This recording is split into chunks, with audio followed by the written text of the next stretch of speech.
Olá, pessoal. Que bom estar aqui com vocês. Essa é a nossa aula número 17 sobre a carta de Paulo aos Romanos. Estamos entrando no capítulo 9 e nós vamos começar uma jornada do capítulo 9 ao capítulo 11 sobre a soberania de Deus. E o nosso estudo de caso é o povo de Israel. Hoje veremos apenas o capítulo 9, tá bom? As próximas 3 aulas eu estarei com vocês aí ministrando elas. Cada domingo, um capítulo diferente, 9, 10 e 11. A minha ideia de fazer hoje o estudo com vocês, eu vou colocar o texto bíblico, nós vamos olhar para o texto bíblico e vamos ficar estudando dentro do texto bíblico. Então, não vou ficar passando muitos slides, não. Vai ficar apenas o slide do texto bíblico depois de uma breve introdução, tá joia? Então, vou compartilhar com vocês agora a nossa aula.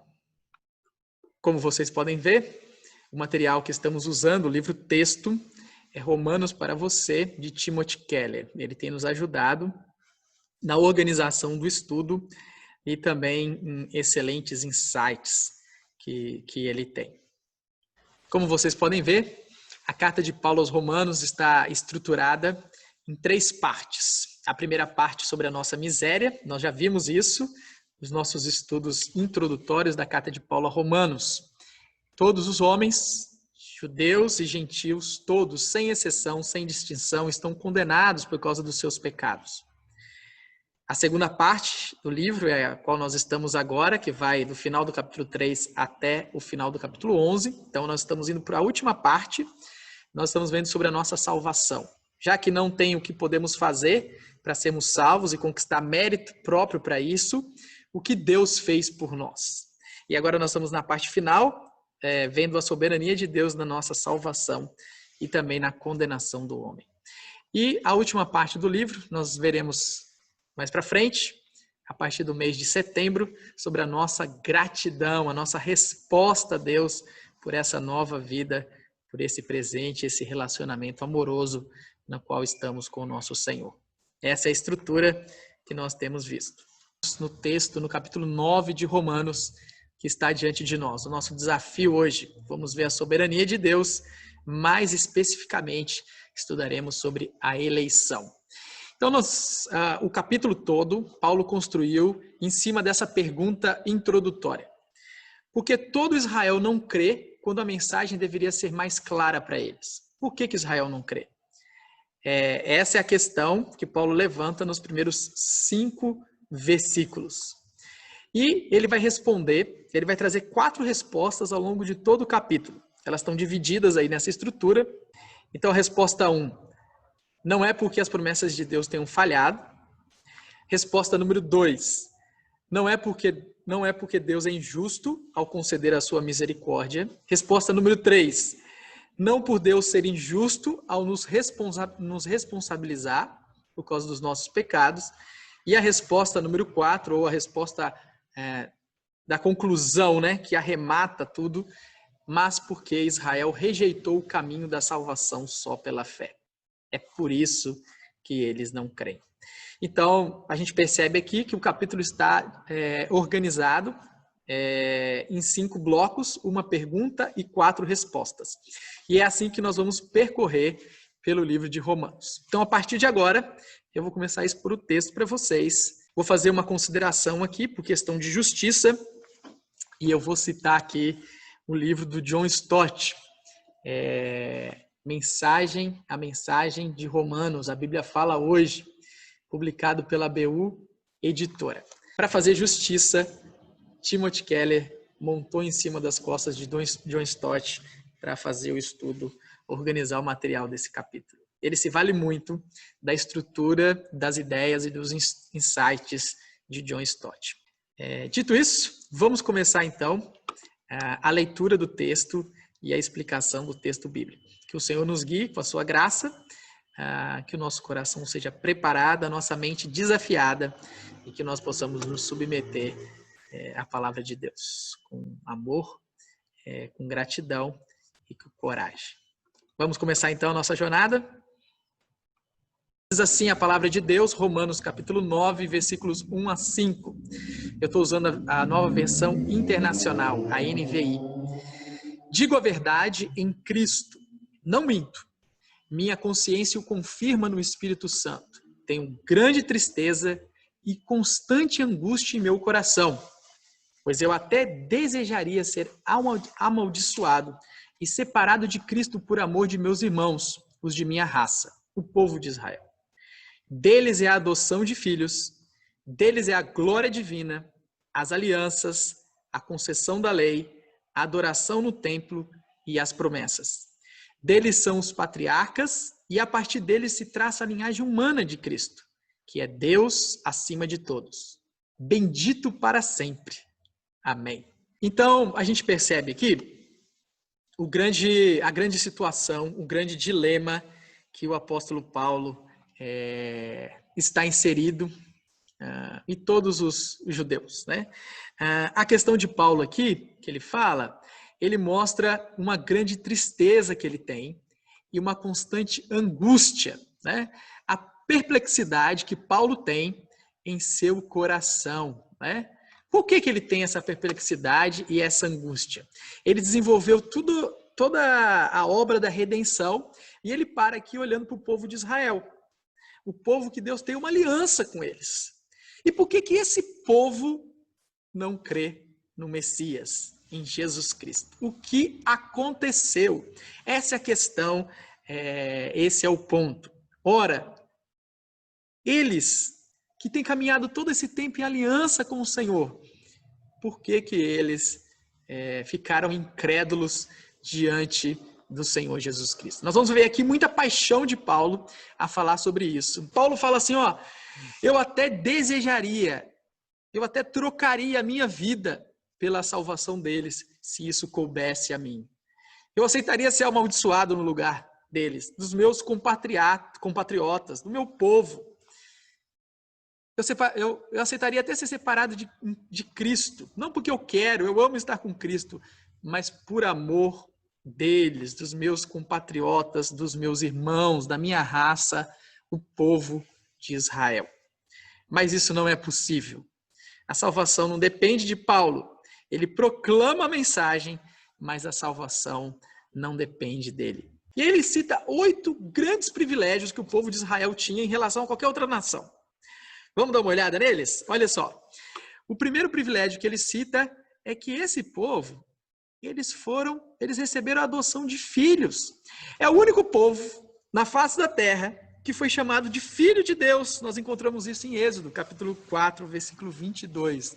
Deus formou esse povo com amor, com carinho, se aliançou com esse povo e se refere a esse povo como filhos de Deus. Gente, quando Jesus chega e nos ensina o Pai Nosso, esse é o povo que deveria ter maior facilidade de entender o que Jesus estava falando. Mas não é o que acontece. Depois, Paulo cita um outro grande privilégio, o segundo. Deles é a glória divina, ou Shekinah, no Antigo Testamento, em hebraico, a manifestação da presença de Deus no meio do seu povo. Os textos bíblicos estão repletos, né, dessa expressão, dessa manifestação de Deus no meio do seu povo, como em Êxodo 29, 42 a 45 nós vemos isso. Deus no meio do seu povo se manifestando. E agora Cristo Jesus, Deus no meio do seu povo se manifestando e numa expressões, o apóstolo João usou expressões familiares a eles, né, que Cristo habitou entre nós ou tabernaculou entre nós, né? Habitou, se manifestou entre nós. E o povo de Israel não reconheceu o Messias. Outro grande privilégio que ele cita são as alianças que Deus tinha feito com o seu povo. Quais são essas alianças? Aliança com Abraão, aliança com Moisés, aliança com Davi. 3 alianças feitas com o povo de Israel e todas essas alianças apontando para o Messias. De Abraão sairá o Messias. A aliança com Moisés aponta para um grande profeta que viria, Messias. A aliança com Davi, um rei que não faltaria no trono e que reinaria para sempre, descendente de Davi, o Messias que reinaria sobre toda a terra e sobre todos os povos, o nosso Senhor Jesus Cristo. E o povo de Israel não creu. Um outro grande privilégio, a concessão da lei. A lei foi dada ao povo de Israel. Os 10 mandamentos e toda a promulgação da lei foi dada a eles. Mas eles não reconheceram o Messias. Outro grande privilégio que é citado aqui, o templo. O templo onde Deus habitava e manifestava a sua presença entre o povo, antes no tabernáculo e depois no templo construído. Um sinal, né, de como que a adoração deveria ser feita. Uma ordem visível do culto. É isso que Hebreus mostra para nós. Hebreus capítulo 9, versículos 1 a 5. Outro grande privilégio que eles tinham, as promessas de Deus. Um povo rico de promessas sobre a vinda do Messias. E ainda assim eles não reconheceram. Podemos lembrar que várias promessas presentes nos Salmos, Salmo 22 fala muito sobre isso, Salmo 2, Salmo 110. Podemos lembrar aqui também das profecias no livro de Isaías, sobre o servo sofredor, Isaías 52, 53. Podemos lembrar sobre o ministério do Messias, Isaías 61, como Jesus abre o seu ministério. Podemos lembrar também as profecias nos profetas menores. O livro da lei também está cheio de profecias acerca do Messias. Em Gênesis nós encontramos profecias acerca do Messias. Gênesis 3, 15. Encontramos também na profecia feita a Abraão e assim por diante. Mas o povo não creu. Outro grande privilégio que eles tinham, os patriarcas. Abraão, Isaque e Jacó. 3 homens que tiveram encontro com Deus. Deus os visitou, Deus os abençoou, Deus os chamou, Deus se revelou a eles. Eles tinham esses homens, essa grande liderança. O Keller até estende aqui, ele avança aqui esses patriarcas. Ele acredita que Paulo está se referindo também a Moisés, a Samuel, a José, a Davi, grandes líderes do povo de Israel, a quem Deus se revelou. E eles foram usados para guiar o povo e conduzir e pastorear o povo de Deus. E ainda assim, eles não reconheceram o Messias. E ele termina com outro grande privilégio, o último grande privilégio que Paulo cita aqui, é que a partir deles se traça a linhagem humana de Cristo. Cristo, um descendente na carne dos judeus. E eles olham para tudo isso, mas eles não reconhecem o Senhor. O que aconteceu? Por que isso? Quais são as respostas que nós podemos encontrar para isso? Vamos ver o que diz aqui a palavra de Deus no texto seguinte. Deixa eu só apagar aqui as minhas anotações para a gente começar de novo. Ok? Então vamos lá. O nosso próximo bloco, dos versículos 6 a 13 de Romanos, nós vamos ver agora a primeira resposta que Paulo dá a essa indagação. O povo que era de se esperar que cresce com maior facilidade, que reconhecesse o Messias, eles haviam sido preparados para isso, mas não aconteceu. Por que isso não aconteceu? E aí, Paulo começa a dar as respostas para nós. Então, a primeira resposta está nesse bloco de 7 versículos. Vamos ler?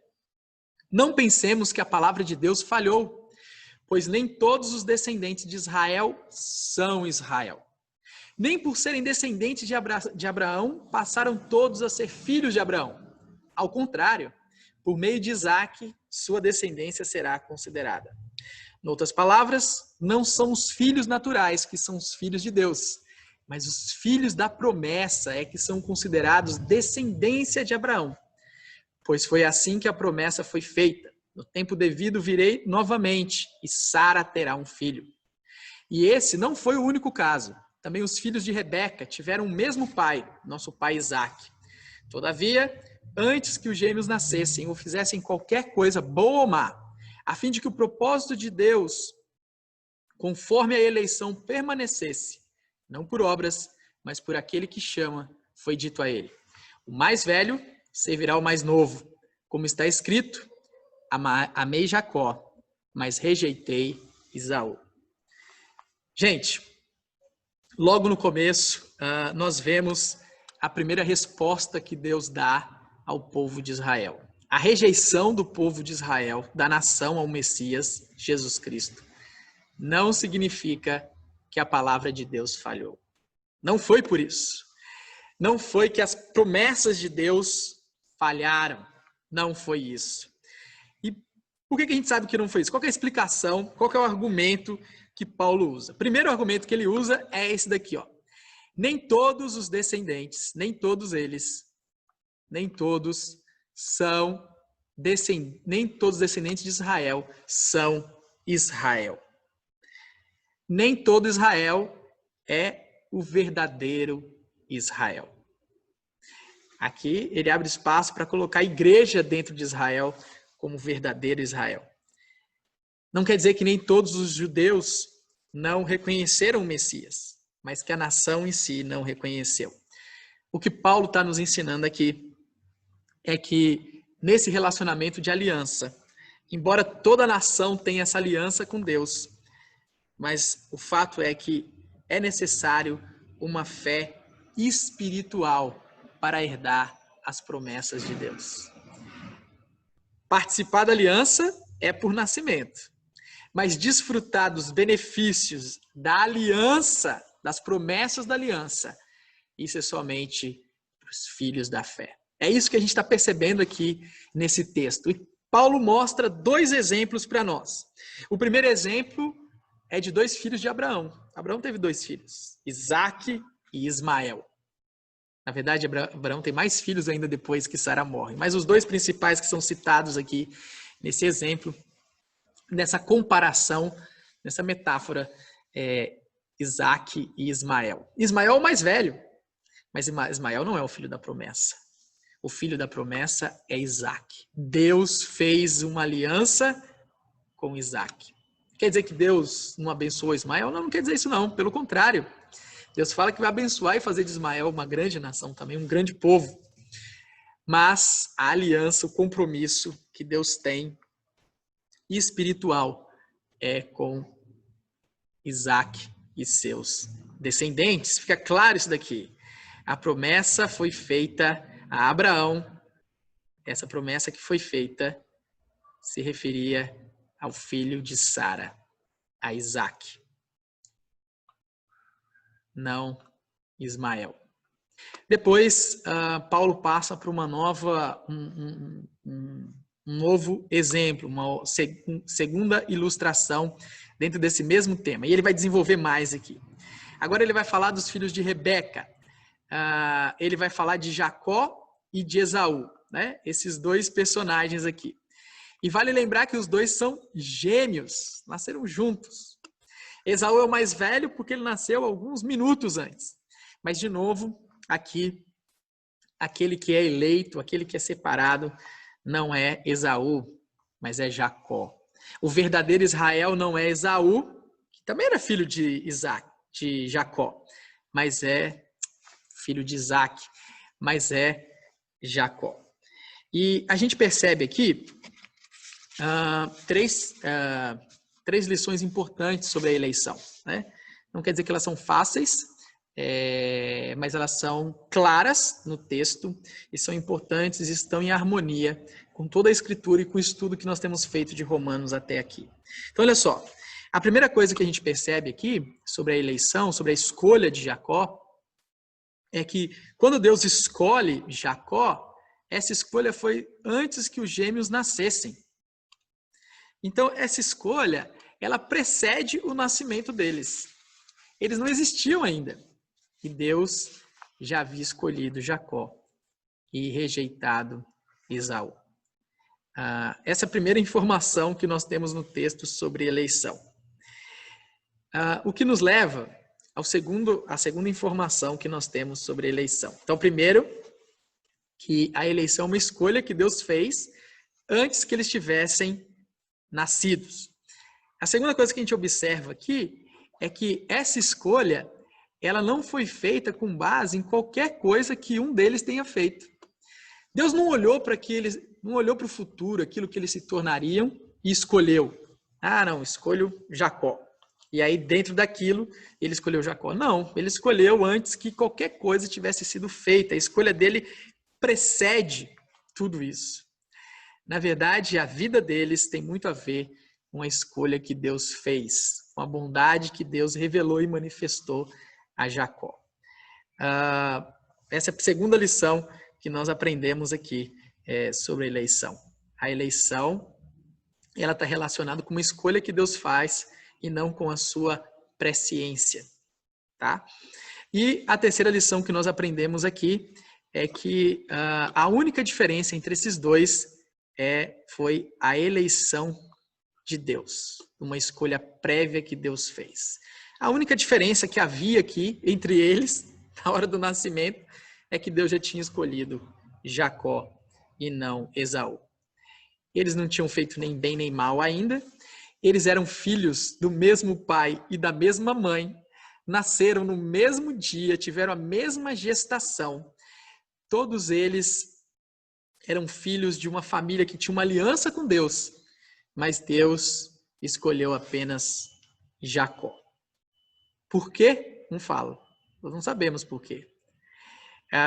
Em nenhum momento o texto expõe para nós quais são os critérios que Deus usou para fazer essa escolha. Deus não revela isso para a gente. Ele tem os seus motivos. A gente vai perceber em Efésios, capítulo 1, que essa escolha é feita de acordo com o beneplácito de Deus, conforme o seu bom propósito, as suas intenções, né? Mas elas não são reveladas a nós. Isso é um mistério para a gente não tem acesso ao conhecimento disso. Nós nem sabemos quem são os eleitos previamente, né? Mas isso é algo que diz respeito a Deus, né? Deus escolhe pessoas que Ele quer revelar a sua misericórdia, a sua bondade e salvar elas. Esse é o primeiro ponto importante da nossa lição aqui hoje. E a gente percebe aqui a seguinte conclusão podemos fazer então dessa parte. Paulo aqui estabeleceu de modo claro a doutrina da eleição. Aqueles que se achegam por livre vontade a Deus são aqueles a quem Deus escolheu por livre vontade. Então, a doutrina da eleição não fala sobre que alguém foi coagido, né? Mas chegou de livre vontade a Deus. Mas essa pessoa só fez isso porque Deus, de livre vontade, escolheu e separou ela para si. Tá? Então, essa é a primeira resposta que Paulo dá para essa situação, para essa pergunta. Por que o povo de Israel não creu? E aí ele fala, nem todos de Israel são israelitas, nem todos eles têm a fé espiritual. Nem todos eles foram escolhidos por Deus. Essa é a primeira resposta. Vamos para a segunda resposta. Segunda parte do texto, Romanos, capítulo 9, versículos 14 a 18. Aqui nós vamos ver a segunda resposta que Paulo dá. E então, que diremos? Acaso Deus é injusto? De maneira nenhuma. Pois ele diz a Moisés, terei misericórdia de quem eu quiser ter misericórdia, e terei compaixão de quem eu quiser ter compaixão. Portanto, isso não depende do desejo ou do esforço humano, mas da misericórdia de Deus. Pois a Escritura diz ao faraó, eu o levantei exatamente com este propósito, mostrar em você o meu poder, e para que o meu nome seja proclamado em toda a terra. Portanto, Deus tem misericórdia de quem Ele quer e endurece a quem Ele quer. A segunda resposta que a gente percebe aqui que Paulo começa a oferecer para aquela pergunta não é por Deus ser injusto ao conceder misericórdia. Então, o que a gente percebe aqui nesses argumentos que Paulo nos traz? Vamos ver aqui esses dois argumentos? O primeiro é que Deus só tem misericórdia de alguns. Terei misericórdia de quem eu quiser ter misericórdia. Terei compaixão de quem eu quiser ter compaixão. Não é algo generalizado a misericórdia e nem a compaixão. Às vezes, falando rápido, parece estranho, né? Isso quer dizer que Deus é injusto porque ele tem misericórdia de uns e não tem de outros? Na verdade, essa pergunta não faz nem sentido, porque misericórdia não é uma obrigação. Compaixão não é uma obrigação. Você ter compaixão e misericórdia de alguém, você não faz isso porque você é obrigado a fazer isso. Você faz isso porque você escolhe fazer isso, porque você se compadece daquela pessoa, porque você sente interesse em ajudar essa pessoa. Você tem os recursos para ajudar essa pessoa, sente interesse e ajuda ela. Mas isso não torna você obrigado a ajudar e socorrer todas as pessoas. E é isso que Deus está falando aqui, né? Um exemplo muito legal que o Keller dá no livro. Imagina uma senhora rica que tem bastante recursos e ela vê uma comunidade de pessoas pobres, com muita necessidade, e ela escolhe lá investir em 10 crianças para que elas possam ter bom estudo, boa alimentação e possam progredir na vida e sair dessa condição de miséria que elas vivem. Essa mulher investiu, empenhou seus recursos, seu tempo, né, seus esforços em 10 crianças para que elas pudessem viver melhor. Mas lá naquele lugar tinham 100 crianças. Isso quer dizer que ela é injusta por ter socorrido e ajudado 10 e não a 100? Não, ela é misericordiosa. Ela fez uma ação de misericórdia e de compaixão. É isso que o texto está falando. Deus fez isso por misericórdia e por compaixão. O segundo argumento que a gente percebe aqui, nessa resposta que Deus dá, é que Deus envia seu juízo sobre alguns. E isso não é incoerente. E ele usa aqui o exemplo de Faraó. Vamos ver aqui? Ele diz assim, ó. Não, desculpa. É, isso mesmo. Então ele diz assim, o fato dele exercer essa misericórdia não depende do esforço humano. Me antecipei. Vou voltar aqui. O fato de Deus exercer essa misericórdia, a gente percebe aqui que não depende do esforço humano, não é meritório. Deus faz isso porque ele quer fazer, porque ele se agrada. E aí ele dá um exemplo aqui de Faraó. E aqui é o segundo ponto do argumento que Paulo usa. O segundo ponto do argumento é que Deus envia seu juízo sobre alguns. Isso não é incoerente. Isso também não faz dele injusto. E a gente percebe aqui que ele diz: eu levantei Faraó para exatamente isso, para mostrar o meu poder, para que o meu nome fosse proclamado sobre toda a terra. Então, assim como ele revela a sua misericórdia sobre alguns, ele revela o seu juízo sobre outros. Mas o que significa isso? Como que Deus faz isso? A expressão usada em relação ao Faraó é endurecer o coração de Faraó. É isso que está lá no livro de Êxodo. Nós vemos lá diversas menções em que Deus endureceu o coração de Faraó. Então, entender o que significa Deus endurecer o coração de Faraó é o caminho para a gente responder essa pergunta. Seria Deus injusto em enviar o seu juízo sobre algumas pessoas ou em conceder misericórdia às outras? Então vamos entender o que significa essa expressão endurecer o coração de Faraó. Precisamos lembrar e retornar para o texto de Romanos, capítulo 1, versículo 24. Se não está fresco na sua memória, nós vimos lá de Romanos 1, 18 até o final 32, uma decadência da humanidade, né? A humanidade vai descendo sem freio, morro abaixo. E a gente vai vendo como que isso vai acontecendo. O grande problema disso é a idolatria. Eles trocam a adoração, a aliança, o serviço, o compromisso com Deus verdadeiro, Deus Criador, e começam a adorar outras coisas, outras pessoas que não são Deus. Em vez de dar glória, graças a Deus, eles começam a atribuir isso a outras coisas e pessoas. E isso vai provocando um grande desordem no coração, na mente dessas pessoas, nos desejos, nas vontades, da humanidade. Isso vai alcançando todas as pessoas. No versículo 24, tem um detalhe que Deus fala assim: como eles abandonaram a Deus e começaram a adorar as coisas criadas no lugar do Criador, Deus entregou eles a uma disposição mental reprovável. Ali diz que Deus entregou eles. Deus deixou eles a satisfação de suas vontades pecaminosas. Gente, eu vou fazer um parênteses aqui, tá bom? Esse parênteses é importante. Quando a gente fala sobre graça comum, que alcança toda a terra, a gente está falando sobre a bondade de Deus, inclusive sobre aquelas pessoas que não foram eleitas por Ele. Nós estamos falando sobre a bondade de Deus em relação, inclusive, àquelas pessoas que não foram unidas a Cristo pela fé. Como que Deus manifesta essa bondade dele? De duas formas. Uma é restringindo os efeitos da queda. Restringindo o mal.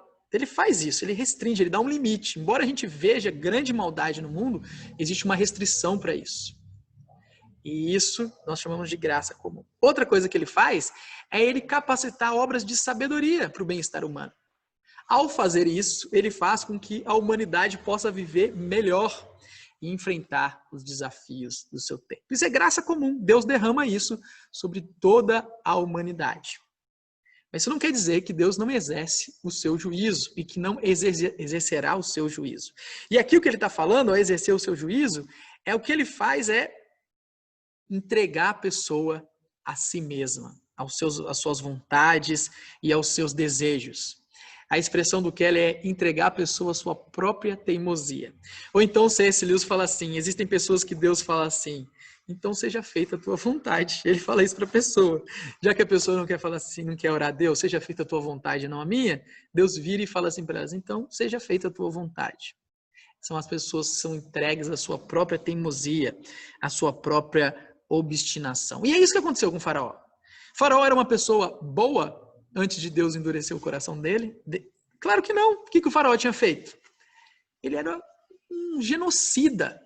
Vocês lembram que ele mandou matar todas as crianças, todos os meninos, né, nascidos em Israel? Vocês lembram disso? Lembram da história de como Moisés foi preservado pela sua mãe e pela sua irmã, Miriam? Gente, ele já era mau, ele já era obstinado a fazer o que era mau. Quando Deus fala que ele endureceu o coração de Faraó, ele entregou Faraó e deixou ele a sua própria teimosia, a sua própria obstinação, aos seus próprios desvios. Deus concedeu a Faraó o que ele escolhera. Então, quando a gente está vendo aqui que um Deus endurece alguém, não quer dizer que ele cria dureza nessa pessoa. Ela já está lá dentro. Já está na pessoa. Nós precisamos lembrar que nós somos pecadores, maus. E ele não está criando a maldade dentro do coração do homem. O que ele está fazendo é permitir que o homem siga o seu próprio caminho. E isso é uma grande desgraça. Os pecadores rebeldes contra Deus, seguindo o seu próprio caminho. É isso que a soberania de Deus fala sobre aqueles que são reprovados. Mas alguns de vocês me dirão, então, por que Deus ainda nos culpa? Pois quem resiste à sua vontade? Mas quem é você, ó homem, para questionar a Deus? Acaso aquilo que é formado pode dizer ao que formou, por que me fizeste assim? O oleiro não tem direito de fazer do mesmo barro um vaso para fins nobres e outro para uso desonroso? E se Deus, querendo mostrar a sua ira e tornar conhecido o seu poder, suportou com grande paciência os vasos de sua ira, preparados para a destruição. Quer dizer, se ele fez isto para tornar conhecidas as riquezas de sua glória aos vasos de sua misericórdia, que preparou de antemão para a glória, ou seja, a nós, a quem também chamou, não apenas dentre os judeus, mas também dentre os gentios? A sequência de perguntas aqui de Paulo de tirar o fôlego, né? É até difícil ler com a entonação correta. Gente, a terceira resposta que Paulo dá aqui é que o povo não creu. Primeiro nós vemos que não é que as promessas de Deus falharam. Depois nós vemos que não é porque Deus é injusto por conceder misericórdia.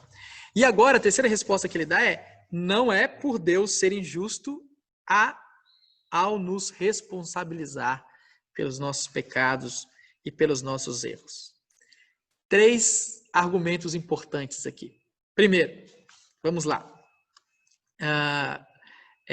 Primeira coisa, nós precisamos lembrar que Deus é o Criador e que Ele tem direitos de propriedade sobre nós, sobre mim, sobre você e sobre qualquer outro ser humano nessa face da Terra. É isso que a gente percebe nos versículos 21 e 22. Deus se apresenta como o oleiro e nós somos o barro. Nós somos feitura dele. Nós fomos criados por ele. E o fato dele criar vasos para fins nobres e outros para uso desonroso, então ele está falando sobre eleição, sobre uma escolha livre de Deus para alguns e preterir outros, né, para condenação. Isso não faz de Deus injusto. Por que não? Por que Deus não é injusto por fazer isso? Então nós vimos, a primeira coisa, nós vimos 2 coisas importantes. Primeiro, que Deus tem misericórdia com quem Ele quer. Misericórdia não é uma obrigação, é uma ação graciosa. Segundo, que nós vimos, é que Deus, Ele não é injusto, e que nós estamos vendo, de nos responsabilizar por causa do nosso pecado, porque nós somos merecedores desse juízo. Nós fizemos por merecer. Deus não está imputando uma responsabilidade a nós, ou um peso a nós que nós não merecemos. Na verdade, é isso o que todos nós merecemos, né? Juízo, né? Essa responsabilidade. Então, o que a gente pode perceber aqui, olhando para os versículos 22 e 23? Quando Deus manifesta a sua ira e torna conhecido o seu poder, né? Quando ele faz isso, com aqueles que foram preparados, né, para o juízo, para a destruição, ele está revelando a sua glória. Da mesma forma, quando ele manifesta a sua misericórdia com aqueles que ele preparou de antemão para a sua glória.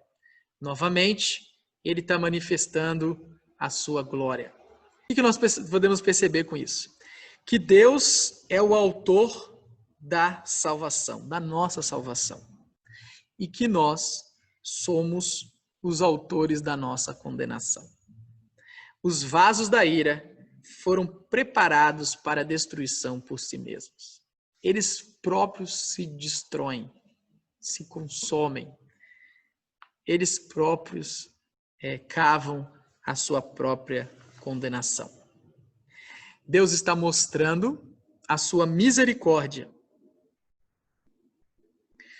Deus está mostrando a sua glória, as riquezas da sua glória, ao ter misericórdia de alguns e ignorar outros. Na eleição, Deus vem, suaviza o nosso coração e nos torna bons. Uma obra dele. Mérito todo dele. Não é porque tinha algo em nós de bom, mas ele fez isso por graça, por bondade dele. Já no endurecimento, ele simplesmente ignora e deixa as pessoas seguirem o caminho que elas próprias escolheram. E o último argumento que nós vemos aqui é o argumento que está relacionado com os diversos textos do Antigo Testamento. Vamos ver aqui? Como diz em Oséias: chamarei meu povo quem não é meu povo, e chamarei minha amada a quem não é a minha amada.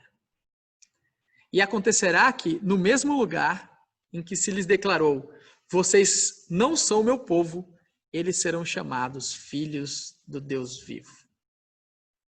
Aqui, Oséias está se referindo ao povo exilado, né? O povo do exílio, o povo que seria rejeitado, né? O povo que seria expulso da terra, né? Que Deus tinha dado como promessa para Israel, né? 27. Isaías exclama com relação a Israel: embora o número dos israelitas seja como a areia do mar, apenas o remanescente será salvo, pois o Senhor executará na terra a sua sentença rápida e definitiva. Então a gente percebe aqui o juízo de Deus.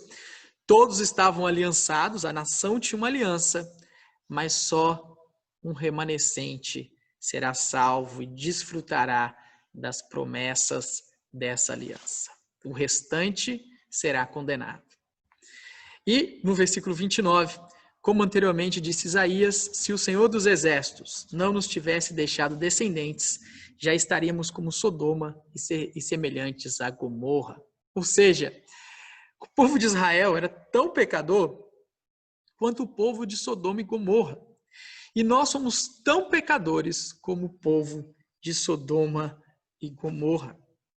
O que faz alguém ser salvo ou não é a misericórdia e a bondade de Deus, com a qual ele se revela àqueles que ele separou e escolheu de antemão. Aqueles a quem ele chama de remanescente, meu povo. E aqui a gente percebe uma obra que Deus está fazendo na história da redenção com um final, um desfecho inesperado. Aqueles que não eram povo se tornam povo.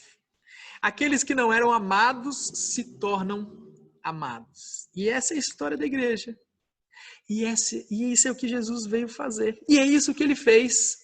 Chamou de seu povo gentios, como eu e você, que estávamos fora dessa esfera de aliança com o povo de Israel.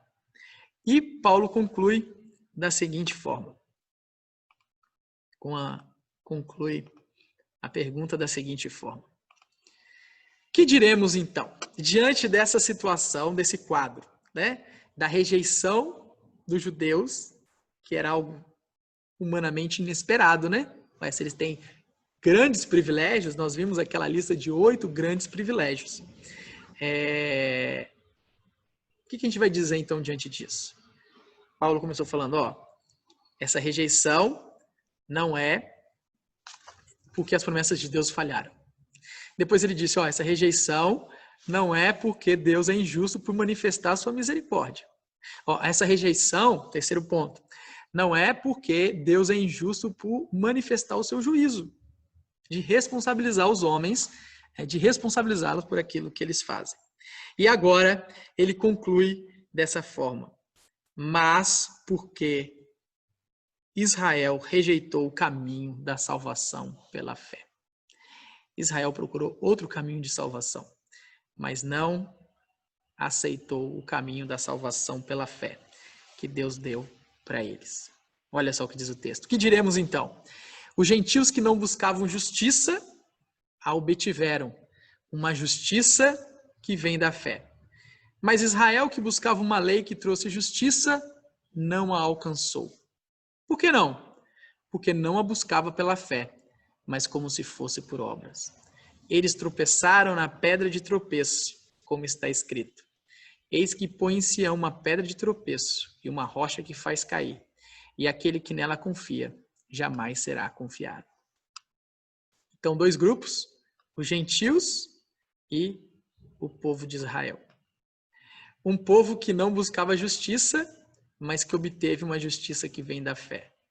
Israel, um povo que buscava uma lei que trouxesse justiça, não alcançou.